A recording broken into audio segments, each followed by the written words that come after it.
അനീഷേട്ടനായിട്ടും നല്ലൊരു ബോണ്ടാണ്. അതൊരു ബോണ്ടുണ്ട്.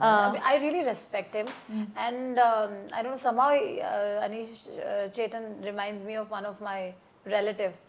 സോ ഐ ഓൾവേസ് ആ ഒരു ഫീല് വരും അല്ലേ? ഇങ്ങനെ ഒരു വീട്ടിലൊരു ജോയിന്റ് ഫാമിലി ഉണ്ടെങ്കിൽ അനീഷ് ചേട്ടന്റെ പോലെ ഒരാൾ വീട്ടിൽ വേണം. അത് എനിക്ക് ഇഷ്ടമാണ്. Like I feel like he's A part of my family. അതെ. അപ്പൊ അനീഷേട്ടനൊക്കെ ആദ്യം വന്നപ്പോഴത്തേക്ക് വേറൊരാളായിരുന്നല്ലോ. ദെൻ ഇങ്ങനെ പോയി പോയി പോയി വന്നപ്പോഴാണല്ലോ നിങ്ങളായിട്ടൊക്കെ കൂടുതൽ അറ്റാച്ച്ഡ് ആയത് അല്ലെ? എനിക്കൊന്ന് ആ സമയത്തും പക്ഷെ അനീഷേട്ടനെ പോലും അങ്ങനെ ഒന്നും മോശം പറയാതിരുന്നത് ജിസയിലാണെന്ന് തോന്നുന്നു. ഞാനായിരുന്നു. Because he was not a bad person. That was his strategy. You can tell അതൊരു സ്ട്രാറ്റജി ആയിരുന്നു. ലൈക്ക് ഒറ്റയ്ക്ക് ഇങ്ങനെ പറയണം, like you have to be എല്ലാവരും വഴക്കിടണം. That was his strategy. But deep down he is a beautiful person. അതെ. ഇപ്പോൾ ഈ മൊത്തത്തിൽ നോക്കുകയാണെങ്കിൽ നിങ്ങൾ ബിഗ് ബോസിൽ വന്നിട്ട് ഉള്ളൊരു ഫ്രണ്ട്ഷിപ്പ് ആണെന്ന് പോലും നമുക്ക് ഫീൽ ചെയ്യാറില്ല. ഭയങ്കര ഒരു ബോണ്ട്. ശരിക്കും പറഞ്ഞാൽ എങ്ങനെയാണ് നിങ്ങൾക്ക് ബിഗ് ബോസിൽ വന്നിട്ട് ഇത്ര ഒരു ബോണ്ട്? ഫസ്റ്റ് ഡേ സംസാരിച്ചപ്പോൾ തന്നെ തോന്നിയോ? ഫസ്റ്റ് ഡേ നിങ്ങൾ ഇരുന്ന് സംസാരിക്കുമ്പോൾ അവരെല്ലാവരും കൂടെ പറയുന്നുണ്ടായിരുന്നു നിങ്ങൾ ഇരിക്കുന്ന ആ കൗച്ച് കാണുമ്പോഴത്തേക്ക് ഹിന്ദി ബിഗ് ബോസിൽ എത്തിയ പോലെ തോന്നുന്നു എന്നൊക്കെ.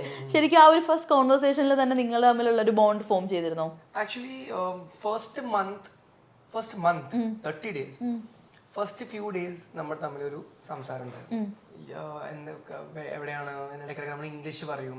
നമ്മൾ ഈ ഇംഗ്ലീഷും ഹിന്ദി ഇടയ്ക്കിടയ്ക്ക് കൂടുതൽ വരുമ്പോൾ നമ്മൾ തമ്മിൽ we can tell more things. ചില സാധനങ്ങൾ നമ്മൾ മലയാളത്തിൽ പറയുമ്പോൾ റെസ്ട്രിക്റ്റീവ് ആണ്. ഇപ്പം ലാംഗ്വേജ് കുറച്ചും കൂടി ഈസിയായ കാരണം നമ്മൾ അവിടെ നിന്ന് കുറച്ച് വി വർ മോർ ബെറ്റർ. പിന്നെ ഫുഡിന്റെ കാര്യത്തിലായാലും എനിക്ക് ഇഷ്ടമുള്ള സെയിം ഫുഡാണ് ജിസയിലെ ഒരു same you know her liking towards food. അപ്പോൾ ഇതെല്ലാം കോമൺലി വരാൻ തുടങ്ങിയപ്പോൾ ഒരു മാസം നല്ല ബോണ്ടായിരുന്നു. Like we just started talking as friends and after that we became very close as friends. Like we could എല്ലാം നമുക്ക് ഷെയർ ചെയ്യായിരുന്നു. രാത്രി ആവുമ്പോൾ നമ്മൾ എല്ലാം സംസാരിക്കും, എല്ലാം ഷെയർ ചെയ്യും, ഇങ്ങോട്ടുള്ള കുറ്റവും പറയും. നമുക്ക് പ്രഷർ കുക്കർ പോലെയല്ലേ ആ വീട്.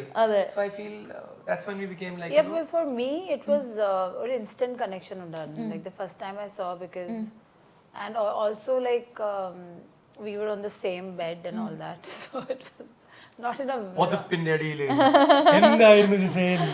പൊതപ്പിന്റെ അടിയിൽ റിവീൽ ചെയ്യാൻ പോണ Gizele. Not in a wrong way but like I had that bonding with him, you know, where like when I met him it was like okay, very casual mindset. I'll tell you.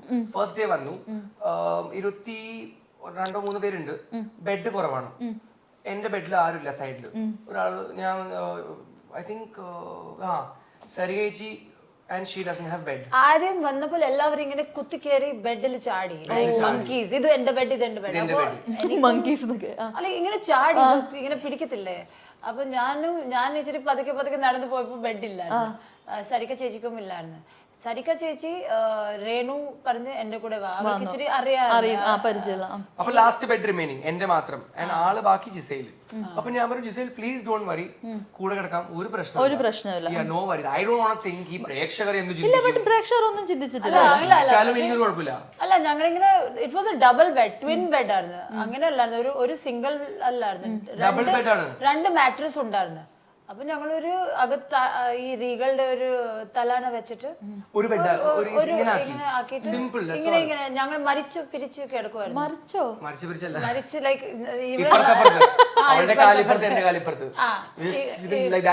ഇപ്പുറത്ത് അപ്പുറത്ത് കിടക്കുമായിരുന്നു. തിരിഞ്ഞു മറിഞ്ഞു കിടക്കാം.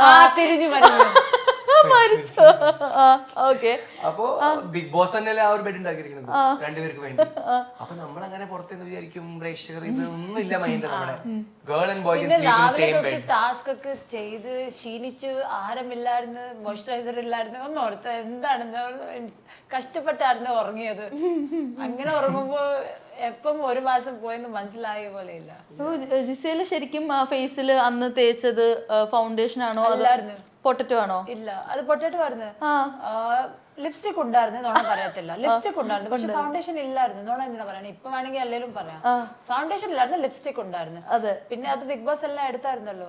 ആ lipstick കാണാതെ പോയി. അത് പിന്നെ ആദിലാടെ അവിടെ ആയിരുന്നു. അങ്ങനെയായിരുന്നു. ഒരു ലിപ്സ്റ്റിക് ഉണ്ടായ എല്ലാ പെണ്ണുങ്ങൾമാര് തേക്കും, പെണ്ണുങ്ങൾ തേക്കും അല്ലെ, എല്ലാവരും തേക്കും. അനുമോളും തേക്കുമായിരുന്നു. അനുമോൾക്കും കൊടുക്കുമായിരുന്നോ? എല്ലാവരും യൂസ് ചെയ്യും. എന്നിട്ടാണ് അനുമോള് പറഞ്ഞത് അതല്ലേ, എല്ലാവരും യൂസ് ചെയ്യുമായിരുന്നു. അടിപൊളി. പക്ഷെ ഫൗണ്ടേഷൻ ഇല്ലായിരുന്നു, ലിപ്സ്റ്റിക് ഉണ്ടായിരുന്നു, പെർഫ്യൂം ഉണ്ടായിരുന്നു, സൺസ്ക്രീൻ ഉണ്ടായിരുന്നു. എല്ലാം ഉണ്ടായിരുന്നല്ലോ. എല്ലാം പറഞ്ഞു പറഞ്ഞു എന്നെ വിട്ടാക്കല്ലേ. അത് എടുത്ത് അവര് നിങ്ങളെ കാണിച്ചായിരുന്നു. ഇനി എന്താണ് നോണ പറയണേ? ഉണ്ടായിരുന്നു എന്താ ഞാൻ എന്തോ വല്ല ഇല്ലീഗൽ സാധനമാണ് വെച്ചത്. പിന്നെ എന്താണ് ബിഗ് ബോസ് ഇത് ലിപ്സ്റ്റിക് അടിച്ചു മാറ്റിയുള്ളൂ. അതെ, ജിസേൽ ചില വാക്കുകൾ പറഞ്ഞു കേൾക്കാൻ നല്ല രസം. എനിക്ക് പറ്റത്തില്ല, പിന്നെ അങ്ങനെ കുറെ വാക്കുകൾ ഉണ്ടല്ലോ. പറ്റത്തില്ല നമ്മൾ പറയാൻ നോർമൽ ആണ്, പക്ഷെ ജിസേൽ പറയുമ്പോ അത് കുറച്ചുകൂടെ ഡിഫറെന്റ് ആ കേൾക്കാനായിട്ട്. എനിക്ക് പറ്റത്തില്ല. ഇല്ല ജിസേൽ, അത് ക്യൂട്ടാണ്. ലാലേട്ടൻ വരുമ്പോഴാണ് ജിസേൽ ഏറ്റവും ക്യൂട്ടായിട്ട് സ്ക്രീനിൽ വരുന്നത്. അതെന്താ ലാലേട്ടൻ വരുന്ന എപ്പിസോഡിൽ അത്രയും ക്യൂട്ട്നെസ് വരുന്നത്? അതാണ് എനിക്കും ചോദിക്കാനുള്ളത്. അങ്ങനെയല്ല, എനിക്കും ചോദിക്കാനുള്ളത് what is the reason? Because maybe you like him a lot, no like ഒരു ഗോഡ് ഫിഗർ ആണ്, ഒരു ഫാദർ ഫിഗർ ആണ്, അങ്ങനെ ഒരു ലാലേട്ടൻ we all like him and love him. So അന്ന് കട്ടിയാണല്ലേ.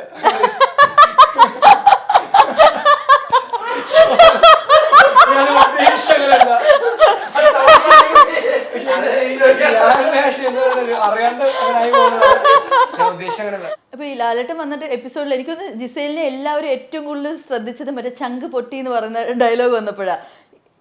ഞങ്ങൾക്കറിയത്തില്ലായിരുന്നു അകത്ത് എന്നാ ശ്രദ്ധിച്ചല്ലേ, എന്നാ ചെയ്യാനാന്നൊക്കെ ഇടയ്ക്കിടയ്ക്ക് പറയുന്നേക്കാം. ഈ ചങ്ക് പൊട്ടി എന്നുള്ളതൊക്കെ ഇതൊക്കെ എവിടുന്ന് വന്ന സാധനം? ഇത് എന്റെ അമ്മൂമ്മ പറയായിരുന്നു.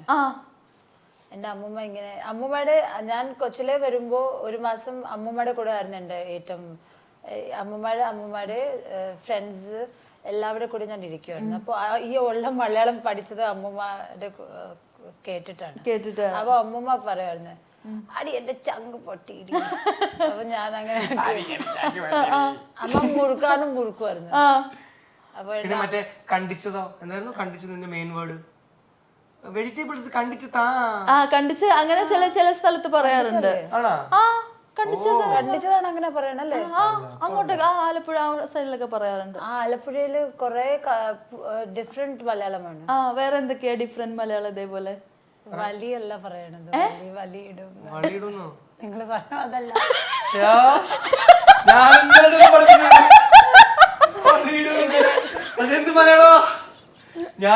അതല്ല, അങ്ങനെ പറയത്തില്ല. ആലപ്പുഴയില് പൊരയിടുന്നാണ്. ഇതൊക്കെയാണോ എന്റെ അമ്മൂമ്മ ഇവിടെ പഠിപ്പിച്ചിരിക്കുന്നത്? വളയല്ല പോറിയാണ്. ആണ്, നിങ്ങളത് പറയുമ്പോ എനിക്ക് മനസ്സിലായി. ഇവരൊരു കാര്യം ചെയ്തപ്പോ എനിക്ക് മനസ്സിലായില്ല വലിയ എന്നതാണ്. ആലപ്പുഴയിൽ എങ്ങനെയാ? ആലപ്പുഴയില് വളയല്ല പോറിയാണ്. ആണ്, നീ ഒന്നുകൂടി പറയണ്ട. കുഴപ്പമില്ല, നല്ലതാ. ഞാൻ ആദ്യമായിട്ട് വലി കേട്ടത് നിങ്ങളുടെ നീ ആദ്യമായിട്ട് വളി കേട്ടത് എന്റെ കയ്യിൽ പറയേണ്ടത്. നമ്മൾ സംസാരിച്ചപ്പോൾ ഞങ്ങൾ സംസാരിച്ച് നീ കേട്ട വാക്കാണ് വളി, നീ എന്റെ വളയല്ല കേട്ടത്. നശിപ്പിച്ചു ഇന്റർവ്യൂ. പറഞ്ഞു മനസ്സിലായില്ലേ? നിങ്ങൾക്ക് മനസ്സിലായില്ലായിരിക്കും. ആ വളി എന്ന് പറഞ്ഞ വാക്ക് കേട്ടത് ഫസ്റ്റ് നിങ്ങളെ ഞാൻ കേട്ടത് അല്ല. അങ്ങനെയാണോ ഓർത്തത്? ആദ്യമായിട്ട് കേട്ടത് ആര്യന്റെ അടുത്തൊന്നാണോ? അത് ചിലപ്പോൾ സൈലന്റ് ആയിരിക്കും. അങ്ങനെയല്ല പറയേണ്ടത്, അതുമല്ല പറയേണ്ടത്. മനസ്സിലാക്കി താരെങ്കിലും. ആര്യന്റെ ബെസ്റ്റ് ഫ്രണ്ട് അല്ലേ? ഞങ്ങളുടെ ആലപ്പുഴയില ഈ വേർഡേ ഇല്ല, ഈ വാക്കേ ഇല്ല.